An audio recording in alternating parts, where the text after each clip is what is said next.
recording. Yeah. So welcome. Okay, thank you, Sasan. Hi, everyone. As Sasan said, I'm a research scientist in Valeo AI. In Valeo AI, we do research related to autonomous driving. And since we have access to many multi-sensor data, for example, image-lidar data. So in this talk, I will present you some work that exploits such multi-sensor data, such image-lidar data, for self-supervised learning in autonomous driving. In particular, I will present two work. The first, called SLIDR, exploits such image-lidar data for self-supervised pre-training of 3D networks. And the second uses this type of data for unsupervised learning of image segmentation models. So let's start with the first work. So this work was led by Corentin, which was an intern at the time of this work, and now he's a PhD student in the lab. And the other collaborators, Gilles, me, Alexandre, Andrei, and Renaud. So segmenting in autonomous driving, segmenting or detecting objects in sparse lidar point clouds are two very important tasks that allow a vehicle to act safely in its 3D environment.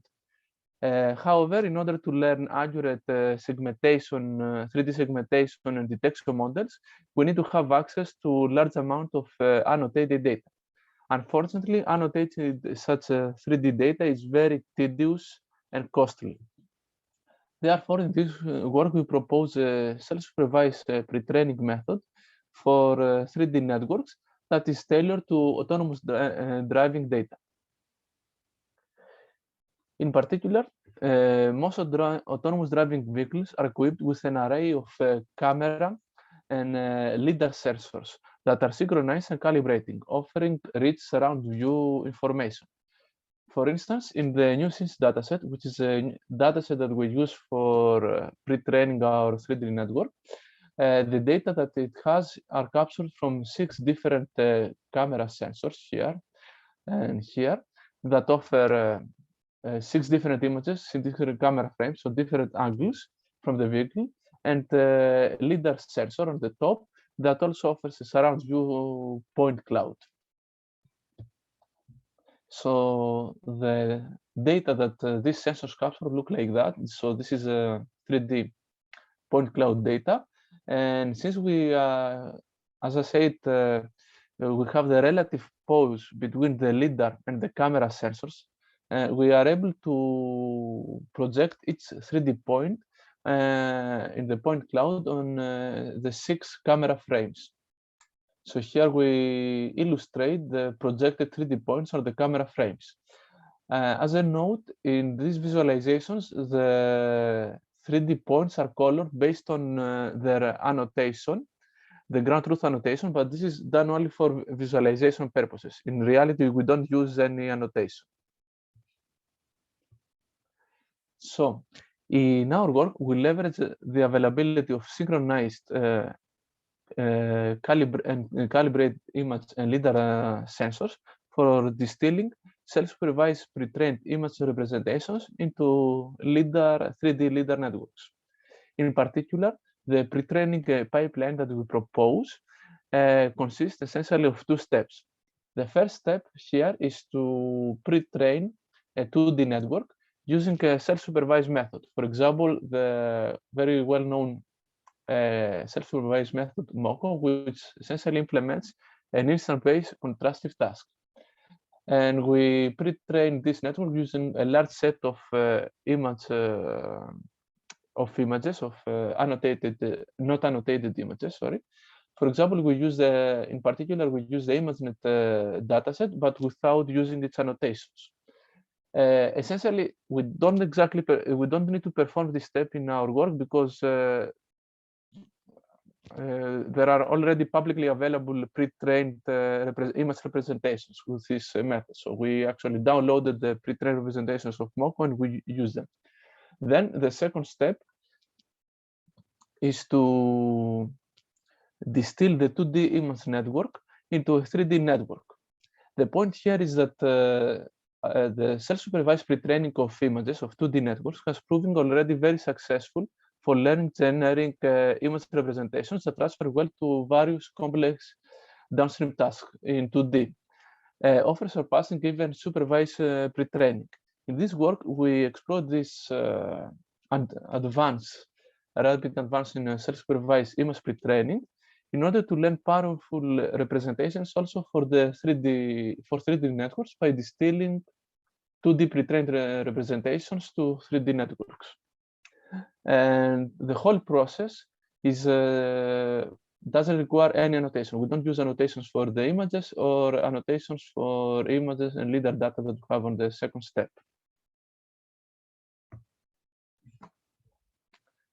So for this distillation, for this 2D image to LiDAR distillation, we use a contrastive loss between the pre-trained 2D features that the pre-trained 2D network extracts for the camera from the camera frames, and the 3D features that the 3D network, which is the network that we train in the second step, learns to extract from the LiDAR point cloud.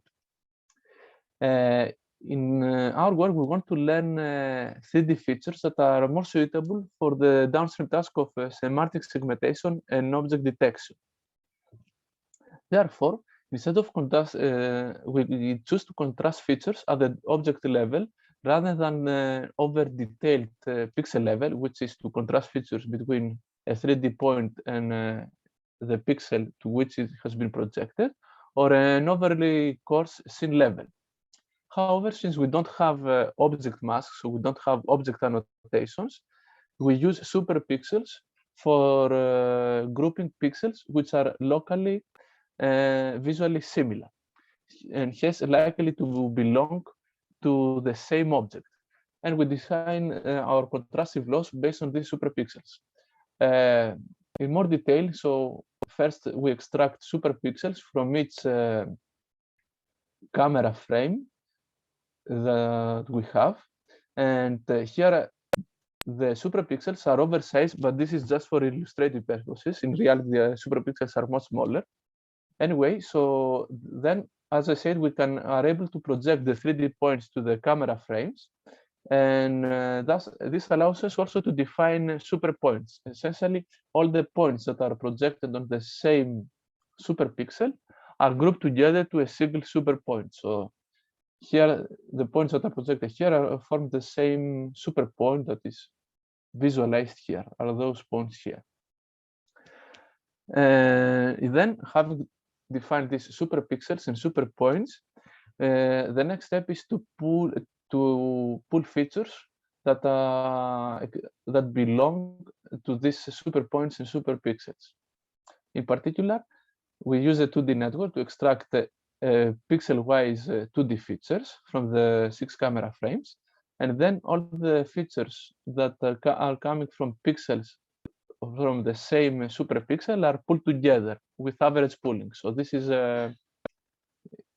here it's the feature, the 2D feature that is pulled from the same superpixel, and we do the same process in the 2D space. So all the 3D features, point-wise features that belong to the same super point are pulled together.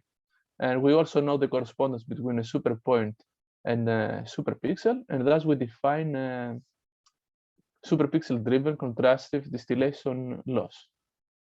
So describe a bit the process with equations. Here, this is the equation that describes essentially the pooling of the 2D features. These two are the networks that two network components of the 2D network. The first, this is the backbone. This is a ResNet 50 essentially backbone that is already pre-trained and is fixed, frozen. And this is just a head, which is just a linear layer in order to project the 2D features extracted from the backbone to have the same dimensionality as the 3D features that the 3D network extracts, in order to be able to define a contrastive loss between those two types of features. And essentially what this equation describes is that we pull the pixel-wise features that belong to the same superpixel, to the superpixel S from the camera frame C together. And we also do the similar process in the 3D space. So we pull together the point-wise features extracted from the 3D network using the corresponding superpoint here. And this builds the superpoint feature. Then this is a contrastive loss. And essentially what this contrastive loss forces is that the superpoint feature should be close to the superpixel feature to which it corresponds, so this one, while being far away, have big distance with the superpixel feature, the feature from the superpixels from all the other superpixels from the same camera frame, or the superpixel features from all the other camera frames. So this is the contrastive part. So as I already mentioned, in our work, use a contrastive loss at the superpixel level because it is, we believe it is better adapted for pre-training for the semantic segmentation and object detection task than saying at the point pixel level. This is because superpixel permit us to group points and pixels in visually similar regions, thus likely to belong to the same object. Hence, the loss that we define will favor point features that will have the desirable property of being locally coherent when belong to the same object, assuming, of course, that the superpixels do not span over several objects. Also, contrasting superpoints to superpixels when compared to contrasting pixels to points has the advantage that it has a lower proportion of false negatives in the contrastive loss, as we do not contrast between almost identical points inside the superpixel. So essentially, we will not contrast if a superpoint is projected somewhere here.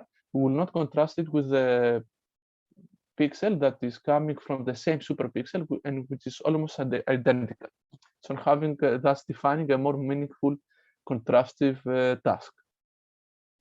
On the other end of the spectrum, so instead of doing pixel level contrastive loss, the other or superpixel driven contrastive learning, we can do scene level contrastive learning, which is to contrast between the global representation of the entire point cloud and the global representations that correspond to the camera frames.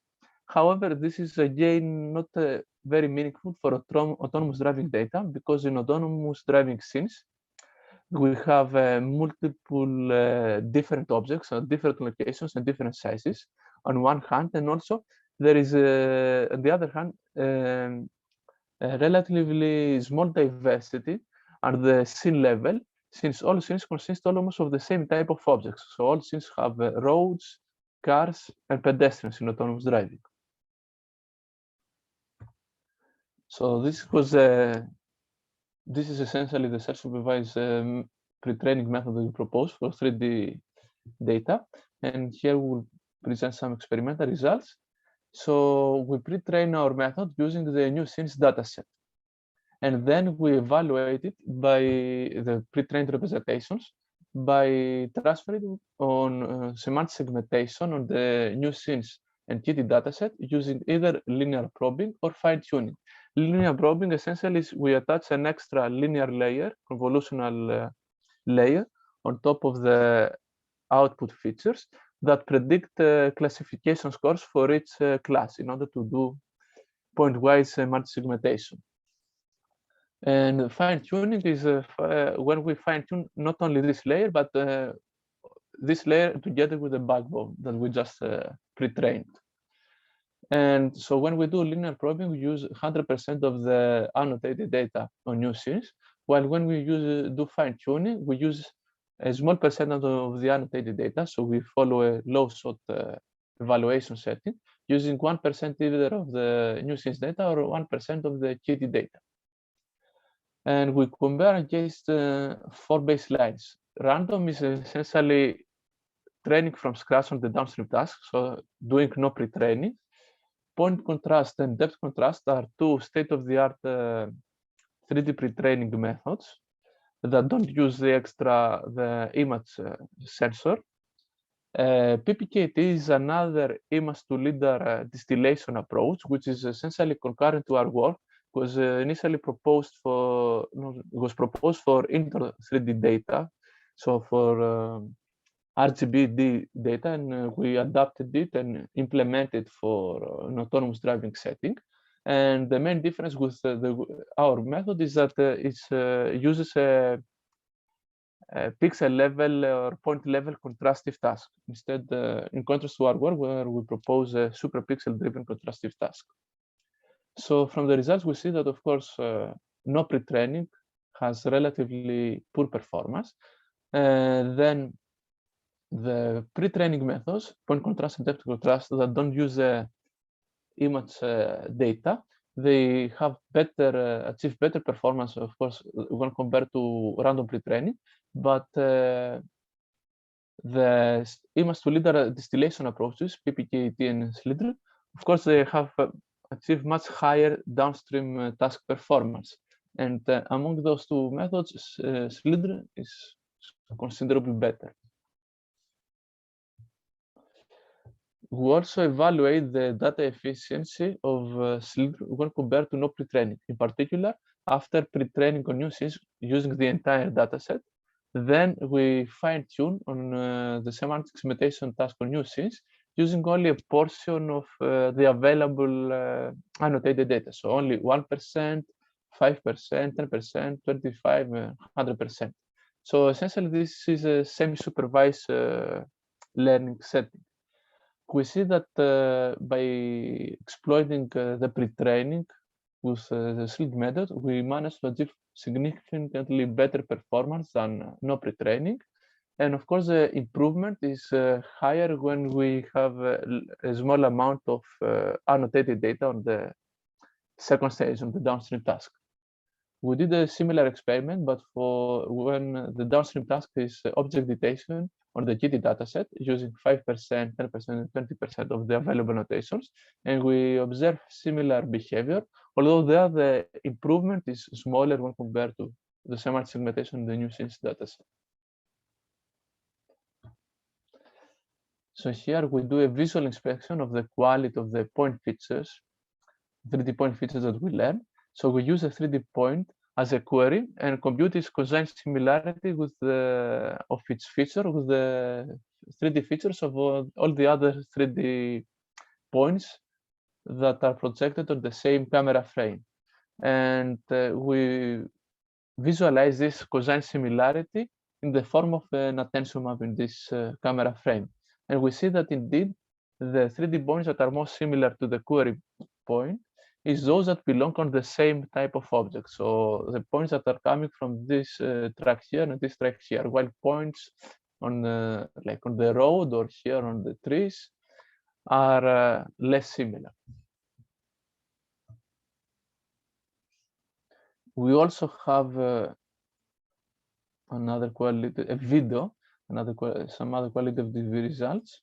So here we want to segment these three classes: vegetation, car, and pedestrians. And we have a video snippet where only the first frame is annotated. And for the subsequent frames, we use a KNN-based classification of each 3D feature, using as annotation the reference frame, the first frame that is annotated.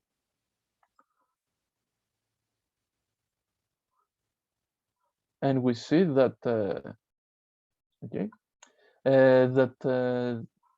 using this simple approach for semantic segmentation achieves fairly good results. So the network, the 3D features are good enough in order to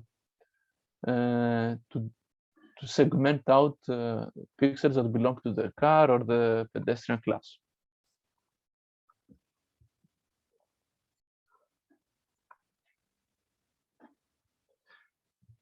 So to summarize, in this work, we proposed a self-supervised image-to-Lidar distillation method that exploits synchronized LiDAR and camera data in order to pre-train 3D networks. And the key ingredient was to use superpixels in order to produce object-aware point representations.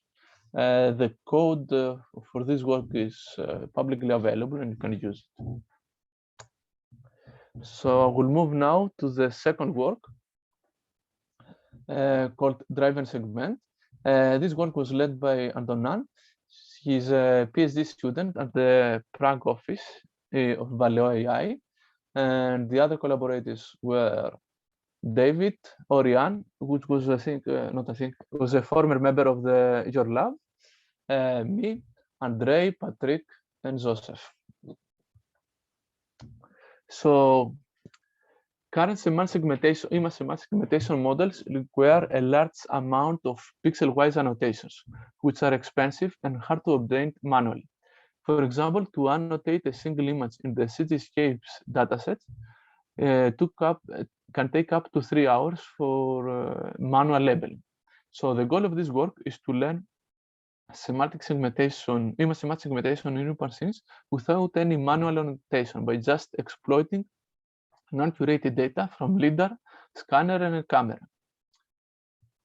So in the animation below here, we have the type of data that we use for learning the image segmentation model. So it's the frontal camera and the LiDAR points that are visible from this camera.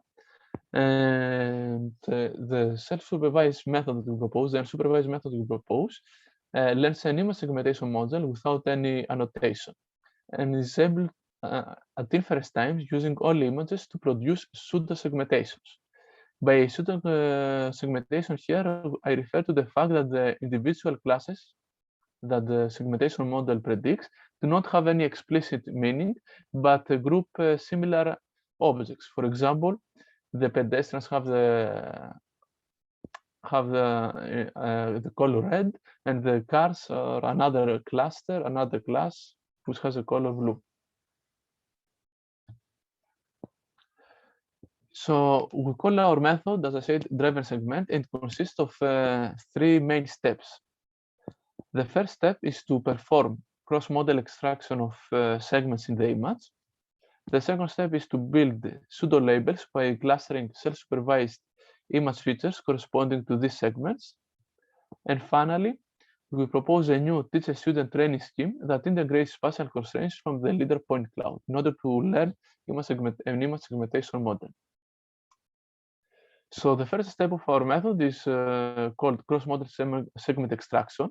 And essentially, it consists of taking the point cloud and clustering in order to create some segments defined on the 3D space. Then this clustering is very simple. Essentially, we first detect which points belong to the ground by using ground in order to detect a plane surface, and then the remaining points are clustered based on the 3D coordinates. Then we project these 3D points and the segment IDs, the cluster IDs, into the image space in order to define segments now in the image space. To do that, each pixel in the 2D space is assigned the same segment ID, the same cluster ID as the closest projected 3D point.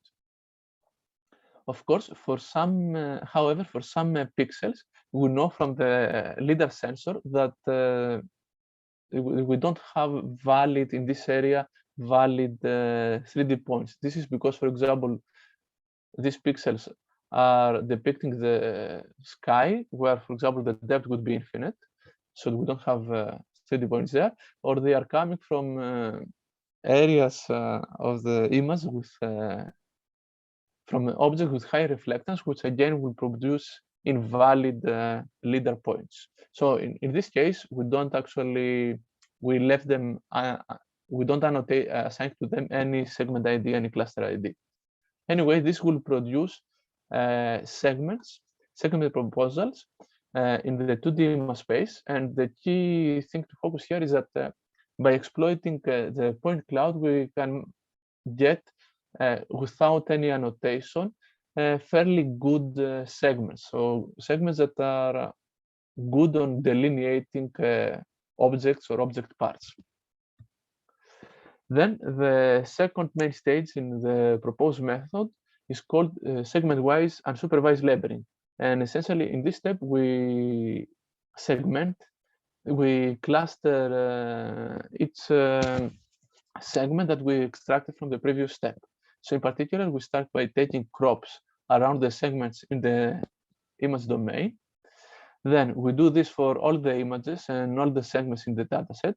And we feed these crops into a self-supervised feature extractor that has been pre-trained, and we use it as it is. In particular, in our work, we use the VIT backbone pre-trained with Dino.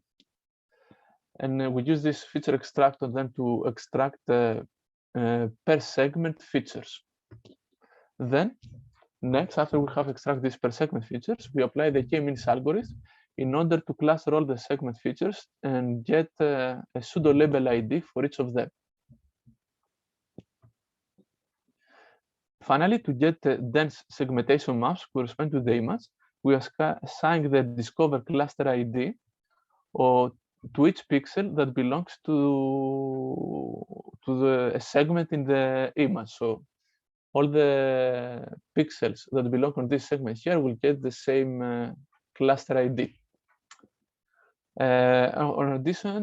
Additionally, for the pixels that we don't have any valid segment, as I said before, we just assign an ignore label, which corresponds that for this pixel we have missing annotation. So this process allows us to construct a set of dense maps of pseudo annotation, so pseudo segmentation maps, which we use later on in order to train a segmentation model. So, and this happens on the third main stage of our method. So at this stage, first we train a first image segmentation model. We call this model teacher model, and it is trained based on the available pseudo labels. So since the teacher is trained with a large set of pseudo annotated segments, it learns to smooth out some of the noise coming from the k-means process. Furthermore, it also is able now to predict labels for the initial pixels for which we had the misannotation. We didn't have any annotation, pseudo annotation. Also, in the second stage, we exploit the spatial constraints extracted from the LiDAR point cloud in order to refine the segmentations that are predicted from the teacher network. In particular, for each image segment, we obtain from the 3D data. We apply majority voting to the teacher predictions inside that segment in order to assign to all the pixels in this segment the same label, which is the most frequently predicted label in this segment here. And this further refines the segmentation maps that are predicted from the teacher network.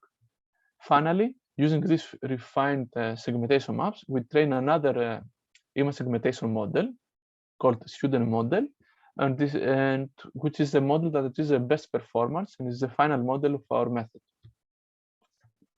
So we train our models on either Waymo dataset or Newsyn datasets that both provide camera and LiDAR data, and then evaluate them without any fine-tuning on 4 diverse image segmentation datasets. The Cityscapes dataset, which is the most commonly used autonomous driving datasets for image segmentation, nighttime driving and dark Zurich datasets that have images at the night time annotated with image segmentation, and the ACDC dataset that has images coming from 4 different weather conditions, namely night, snow, fog, and rain. Just a note, in order to evaluate the quality of the segmentations that our unsupervised model predicts, we have to do Hungarian matching between the clusters that our semantic segmentation model learned to predict and the ground truth classes.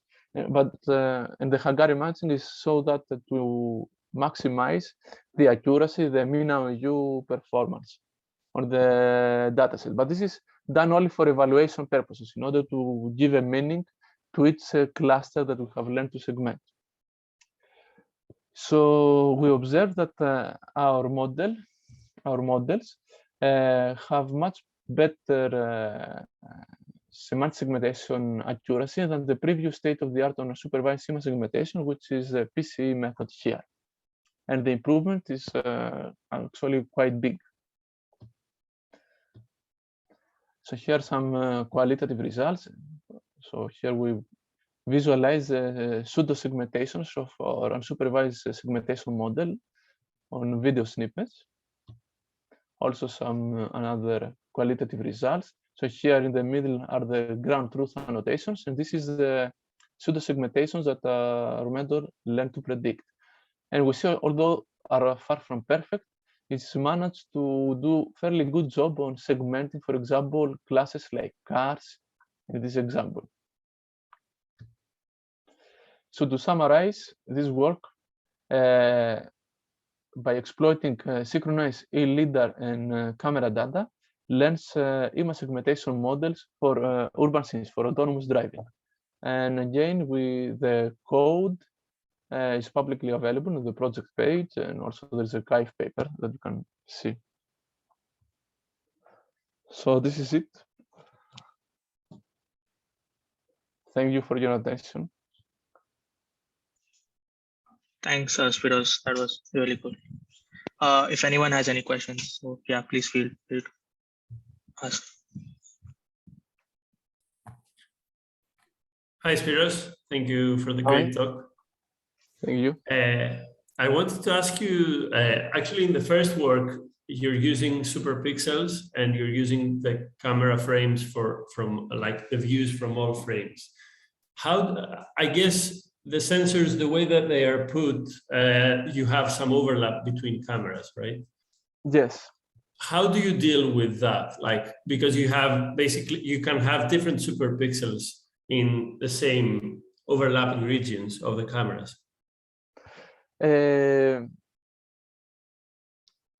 Yeah, so okay, the overlap is small, however, and essentially the features are defined, the 3D features are defined based on, how to say, based on the image space. So indeed, some points will be projected on more than 2 cameras, but in the 2 cameras, we have different superpixels, and thus we will define different super points on those 2D cameras. Essentially, this is the only way that we handle it. We don't do anything more than that. Okay, cool. And another follow-up question, if I'm understanding correctly. So this first method basically assumes some structure in the image level, the superpixels, and the other one assumes some structure in the 3D level. Like you get some conditioning in the 2D or the 3D level. Could there be a better conditioning in the image level? So, you know, you have superpixels which are good, but they are small. Maybe you could take an off-the-shelf other, you know, graph cut algorithm or whatever, and have some more meaningful, let's say, segments. Maybe this would improve. And actually, how do these compare? Have you tried comparing the 2 methods in terms of downstream tasks? You mean so essentially the superpixels, we use of the self-superpixels as well. We don't, we don't define a new method for them, and some of them are based on graph methods as well that we evaluate.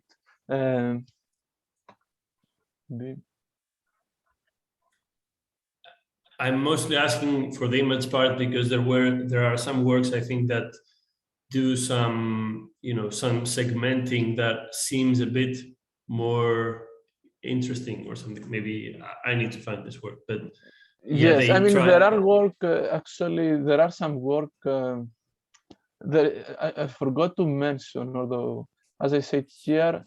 So in our work, we are inspired by this, the Henaf and Tal, that propose an image pre-training approach that again exploits superpixels or segments, essentially segment proposals, but only on the 2D space.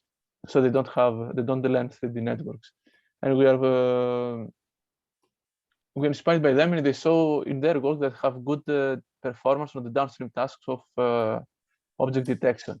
There are other works that instead of using such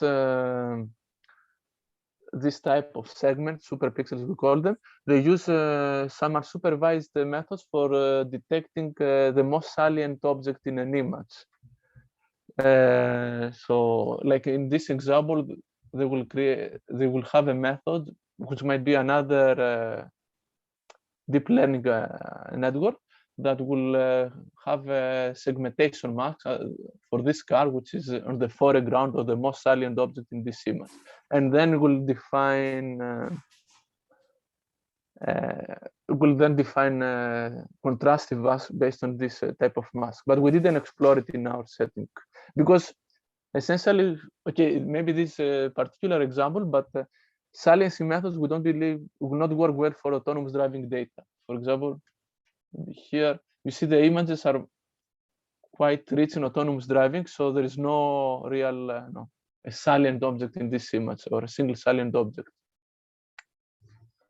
But of course, there are maybe like other approaches to exploit to define better segment proposals, and we believe the better the segment proposals you have, the better the contrastive task that you will use would be.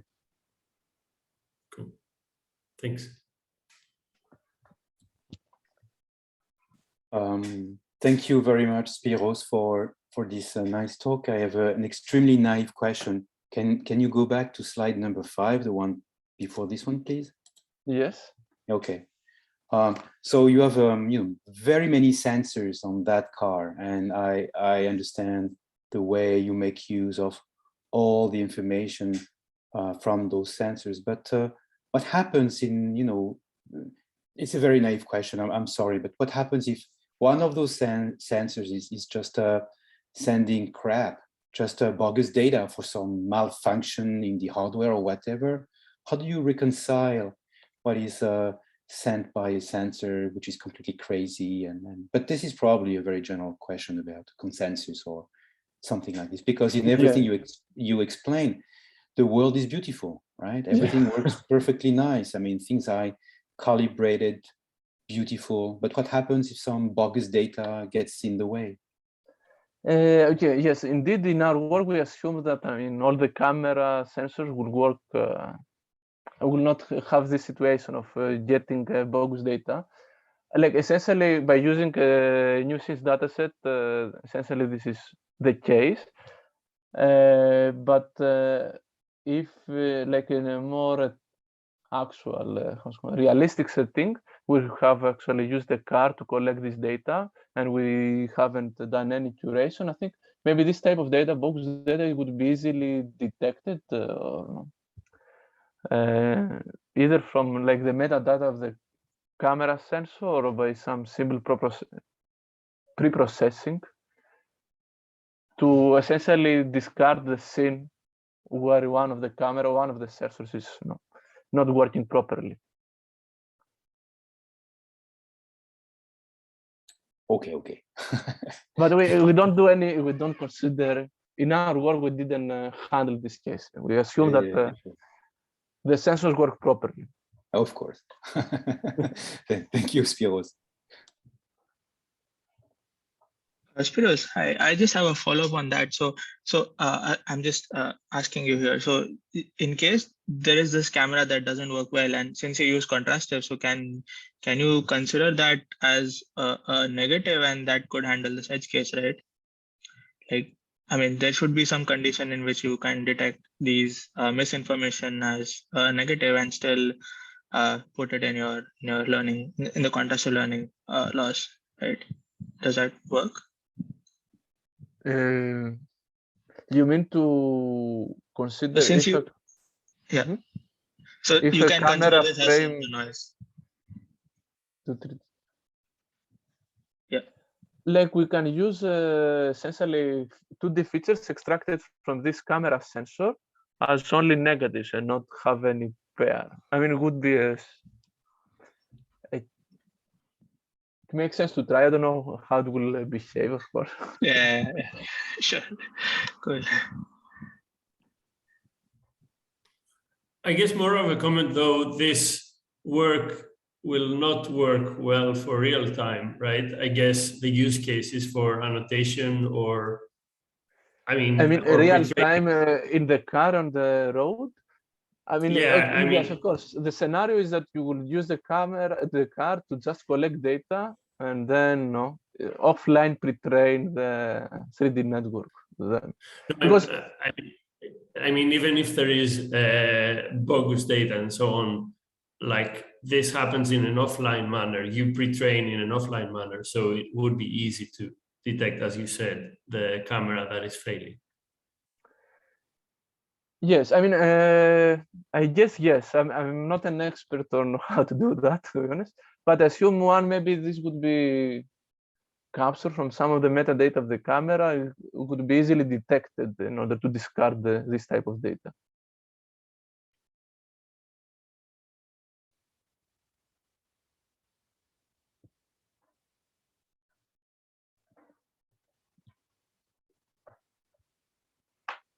But basically, those questions ask the difference between those data sets and reality, because yes. of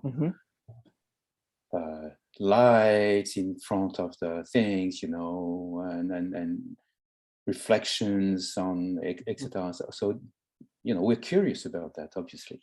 Yes. But we understand that you don't have the answer, of course, but we're curious about that.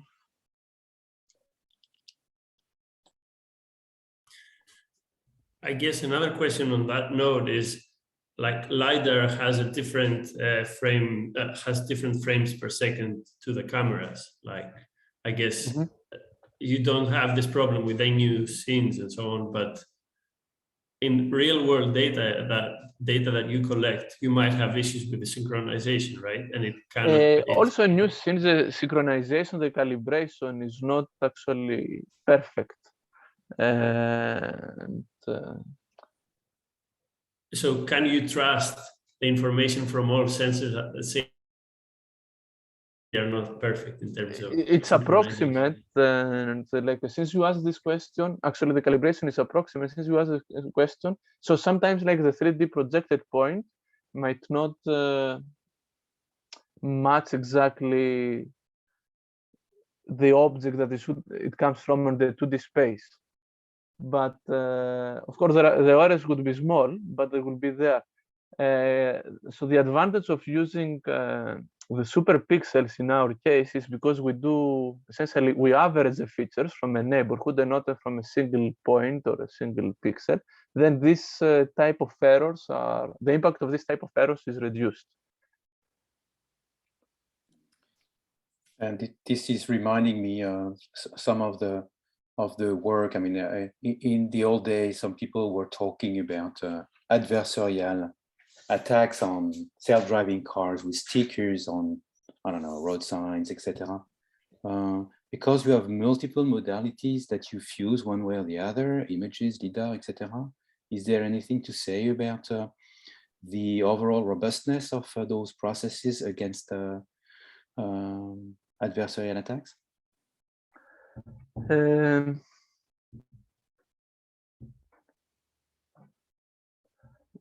Yeah, I don't know if the fact that our network is essentially there is a distillation from image to lidar, if we will make the backbone, the 3D features that the network learns more robust. So maybe it is a case, but it needs to be examined or not. But that. It is the case on the other hand, on the other case, maybe for the other work, not for the adversarial attack case, but because essentially we use 3D data in order to learn an image segmentation model. The 3D data have the advantage of not being affected by whether it is night or day from the illumination and all that. And because of that, the network, the image segmentation model that we learn on supervised would be, and uses 3D data for its training, would be more robust to this type of domain shifts. So going from daytime images to nighttime images. Thank you. On that note, LiDAR actually is a reflective sensor. So I guess there are some issues with rain or snow. Yes, snow. So does this work actually work even better with that case? Okay, that's a good point. We actually, when pre-training, we use only Waymo data, and only, I think the data that we use are only daytime images. So my point was just that it will not, we saw that it transfers well even to nighttime driving data. But indeed, it might be when if in your training set, you have like many images with rainy conditions or snow, maybe the LiDAR points will not would be affected, and then the LiDAR segments will have poor quality, and that might affect the performance. But we haven't explored or studied this Cool, scenario. Spyros, I have a question regarding the contrastive learning approach.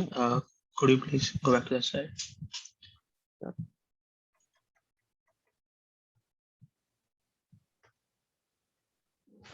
Yeah. Yeah. Okay. So I have a question here. So since you so I assume that your architecture is like similar to SimClear and all those stuff, right? Where you have an encoder and a projector head. So my question is that when you do this superpixel distillation, from where do you? So what is the representation space from which the contrastive loss is computed? Is it from the output of the projector head, or do you kind of do something like distill from the output of the encoder into the of your 3D network into the output of the projector from the 2D network, and something in a very symmetric manner, like what SimSiam also does, per se. So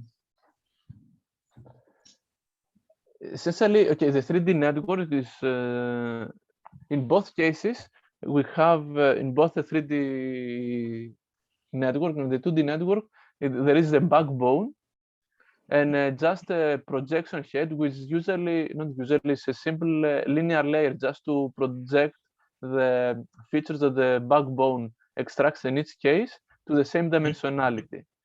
So the contrastive task is between a query, for example, would be the contrastive task a feature from the 3D space, and then the keys, so the positive and the negative keys, are coming from the 2D features.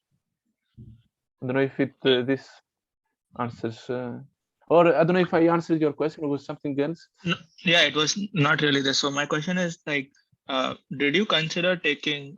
So let's assume that the output feature dimension of the encoder and the projection head are the same, okay, which is like around 2048.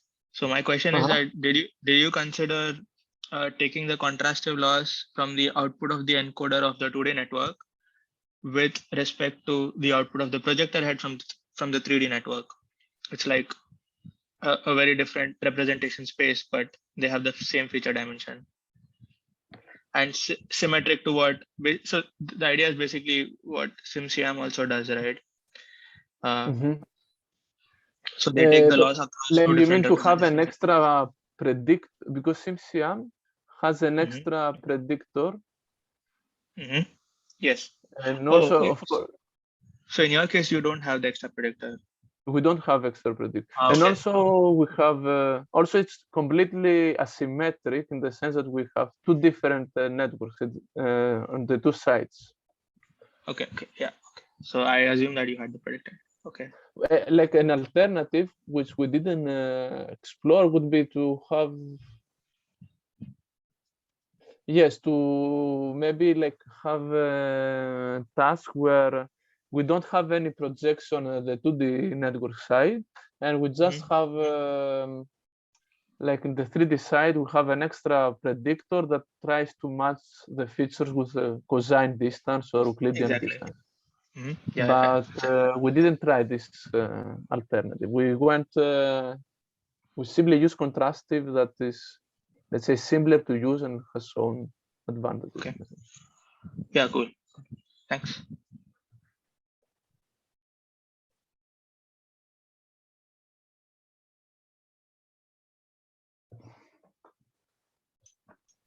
So anyone, any other questions?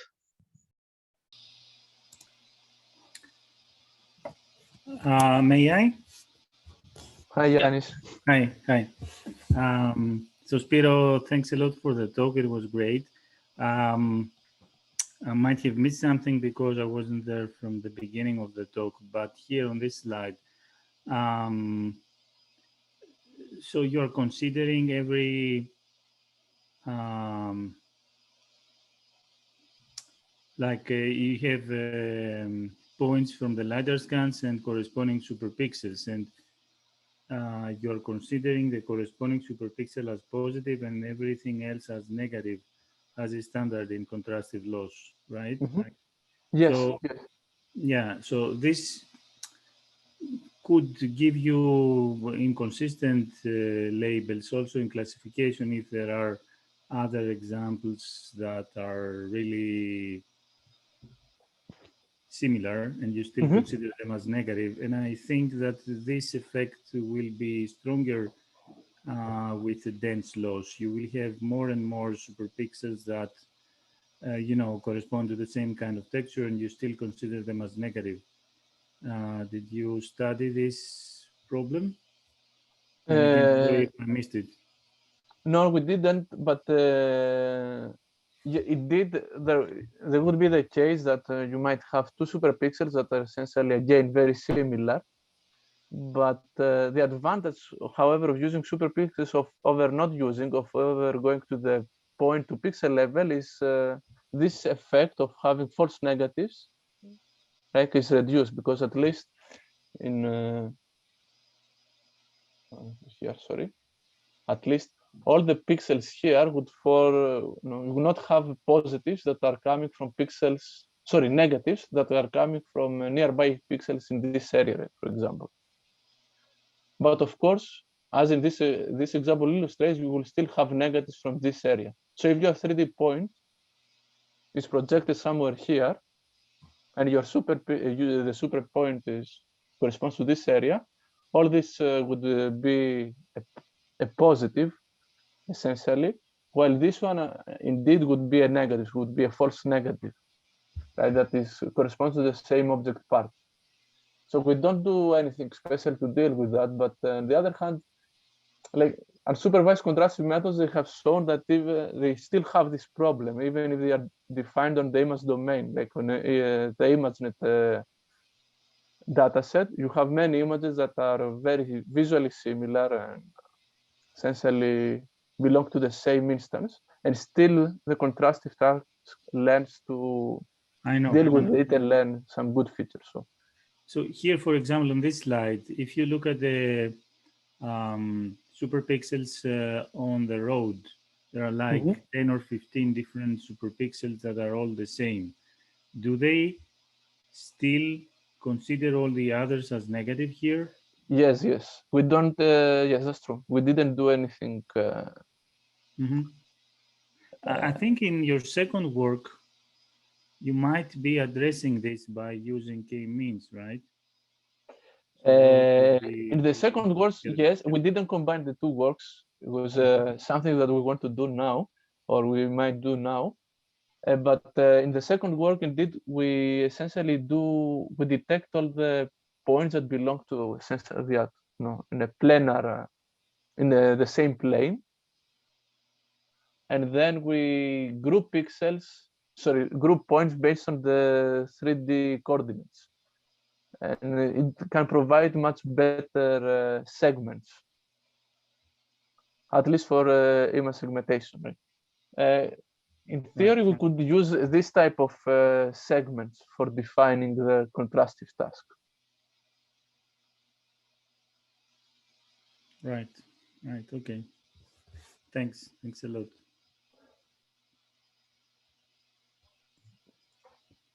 I guess it's a better conditioning, right? So, because it's the object in 3D. So, yeah. Yes.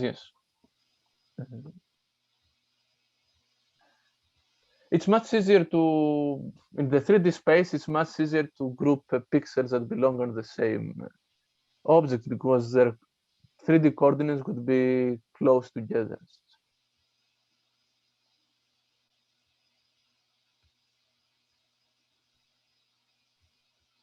On the other hand, you lose any texture and appearance information.